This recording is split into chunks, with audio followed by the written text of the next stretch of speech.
సిద్దిపేట జిల్లా దుబ్బాక శాసనసభ్యులు కొత్త ప్రభాకర్ రెడ్డి స్వగ్రామం పోతారంలో శ్రీరామనవమి వేడుకలు ఘనంగా జరిగాయి. కొత్త ప్రభాకర్ రెడ్డి దంపతులు కళ్యాణ మహోత్సవాన్ని అత్యంత వైభవంగా నిర్వహించారు. పోతారంలో జరిగిన సీతారామ కళ్యాణోత్సవానికి ఎమ్మెల్యే ప్రభాకర్ రెడ్డి పట్టు వస్త్రాలను సమర్పించారు.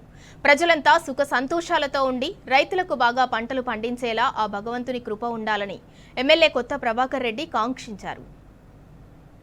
ప్రజలందరూ సుఖ సంతోషాలతో అష్ట ఐశ్వర్యాలతో సంతోషంగా ఉండాలని చెప్పి శ్రీరామచంద్రుని కోరుకుంటూ మరి వారి దయ వల్ల మరి అంత మంచిగా జరుగుతుందని చెప్పి ఆశిస్తూ మరి పోయిన సంవత్సరం కూడా మరి గతంలో ప్రభుత్వం ఉన్నప్పుడు మరి మల్లన్న సాగర్ ద్వారా వచ్చే నీరు గోదావరి నీళ్లు మరి మా గ్రామం వరకు రావాలని చెప్పి భగవంతుని కోరుకున్నాం. మరి ఈ సంవత్సరము మరి ఈ రోజే శ్రీరామనవమి రోజు చెర్లకు నీళ్లు రావడం కూడా చాలా సంతోషం. మరి ఎందుకంటే శ్రీరామనవమి రోజు కోరుకున్న ఈ కోరికలన్నీ కూడా నెరవేరుతాయని చెప్పి ఒక నమ్మకం.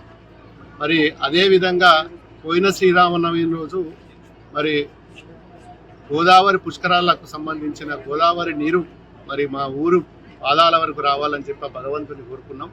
మరి వారి కృప వల్ల ఈ ప్రాంతం అంతా కూడా సస్యశ్యామలం కావడం చాలా సంతోషం. మళ్ళీ శ్రీరామనవమి వరకు మరి అన్ని కాలువలు నియోజకవర్గంలో ఉన్న అన్ని కాలువలు కూడా భగవంతుని దయ వల్ల మరి పూర్తి అవుతాయని చెప్పి మరి నేను ఆశిస్తున్నా.